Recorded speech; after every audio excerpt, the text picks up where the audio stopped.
Hello दोस्तों, आज का केस है इंट्राटेस्टिकुलर सिस्ट और एपिडिडाइमल सिस्ट। ये केस जो है इसको हम लोग कहते हैं स्क्रोटल अल्ट्रासाउंड, स्क्रोटम की अल्ट्रासाउंड। और मैं आपको इस वीडियो में पूरा विस्तार से और आपको अच्छी तरह समझ आ जाए कि हम लोग इसको कैसे एग्जामिन करते हैं कि इंट्राटेस्टिकुलर है, कहाँ पे स्क्रोटम है, टेस्टिस हैं और कहाँ पे एपिडिडाइमा है। तो आइए आज का वीडियो शुरू करते हैं। तो जो भी आप में से अल्ट्रासाउंड स्क्रोटम का करते हो तो उनको पता होगा सामने जो है एक टेस्टिकल है और उसके साथ में एक है वो जो एपिडिडाइमा दिखाई दे रहा है। फोटो को करते हैं फ्रीज और आपको समझाते हैं। जो पिंक कलर में है वो है एपिडिडाइमा और जो येलो कलर में है वो है टेस्टिस। हम लोग अभी ट्रांसवर्स सेक्शन देख रहे हैं। अगर हम इसको एलोंगेट करेंगे यानी लॉन्गिट्यूडनल, तो हम लोग इसको एक्सपेंड करेंगे तो मैं आपको एपिडिडाइमा जो है, जो हमें बुक्स में हमें डायग्राम्स में दिखाई देता है, वो है कुछ इस तरह का।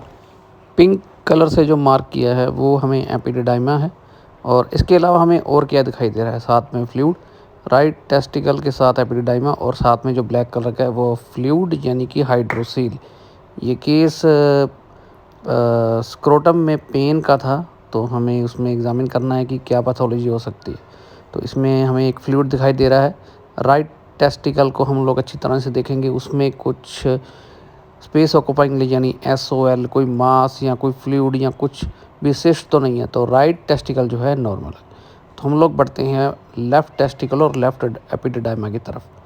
तो लेफ़्ट जो टेस्टिकल है उसमें हमें एक ब्लैक कलर का डॉट दिखाई दे रहा है, साथ में फ्लूइड और एपिडिडाइमा जो है वो साइड में, राइट साइड में दिखाई दे रहा है। मैंने जो फ्रेम फ्रीज किया है, एक तो ये येलो डॉट जो सर्कल मार्क किया है, ये ब्लैक डॉट और एपिडिडाइमा, इनको हमें एक्सपेंड करके देखना है।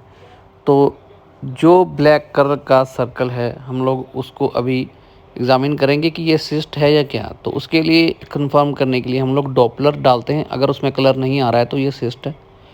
और फ़िलहाल हम लोग एपिडिडाइमा को भी एक्सपेंड करके देखते हैं कि उसमें कोई सिस्ट तो नहीं है। तो जैसे ही हम लोग पहले ये कंफर्म कर लिया कि जैसे उसमें सिस्ट है, और अभी हम लोग एपिडिडाइमा को इसको लॉन्गिट्यूडनल में देखेंगे तो एक छोटी सी सिस्ट यहाँ आ रही है। पिंक कलर का एपिडिडाइमा है और ब्लैक कलर की जो एपिडिडाइमल जो सिस्ट ऊपर आ रही है। तो हम लोग अब इसका नेक्स्ट स्टेप है, हमें इसमें डॉपलर डालना है दोनों में। तो चलिए भाई डॉपलर डाल के देखते हैं। तो सबसे पहले हम लोग डॉपलर जो है हम लोग चेक करेंगे। जो टेस्टिकल है उसमें जो हमें ब्लैक कलर का दिखाई दे रहा था, ये हमें वैस्कुलरिटी दिखाई दे रहा है, जो छोटी छोटी वेसल्स उसमें होती हैं। तो डॉपलर का जो फ्रेम है वो बड़ा कर लेते हैं और एक जो छोटी सिस्ट हमें दिखाई दे रही थी उस पर ज़रा फोकस करते हैं। ये इसमें हमें जो वैस्कुलरिटी नहीं आ रही, तो ये इंट्राटेस्टिकुलर सिस्ट है। तो अब हम लोग जो एपिडिडाइमा में सिस्ट आ रही थी उसके ऊपर भी डॉपलर जो है डाल के देख लेते हैं। डॉपलर का फ्रेम थोड़ा ऊपर करना पड़ेगा, तो डॉपलर के फ्रेम को ज़रा ऊपर कीजिए।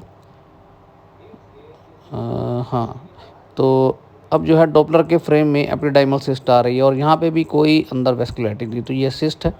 ये केस है लेफ़्ट इंट्राटेस्टिकुलर सिस्ट और एपिडिडाइमल सिस्ट का। अब हमें इसकी रिपोर्टिंग कैसे करनी है, हमें लिखना है there is evidence of well defined small cystic area in left intratesticular region as well as small very tiny well defined cystic area is seen in left epididymal. तो इतना लिखने के बाद हम लोग लिखेंगे कि there is evidence of minimal fluid in bilateral scrotal region, और इम्प्रेशन में लिखेंगे left intratesticular tiny cyst with tiny epididymal cyst with bilateral minimal hydrocele या स्मॉल हाइड्रोसिल लिख सकते हैं। तो ये है हमारा डायग्नोसिस और ये है हमारा आज का अल्ट्रासाउंड केस। तो कैसा लगा आपको हमारा आज का केस? ऐसे और भी केसेस देखने के लिए हमारे चैनल को सब्सक्राइब कीजिए।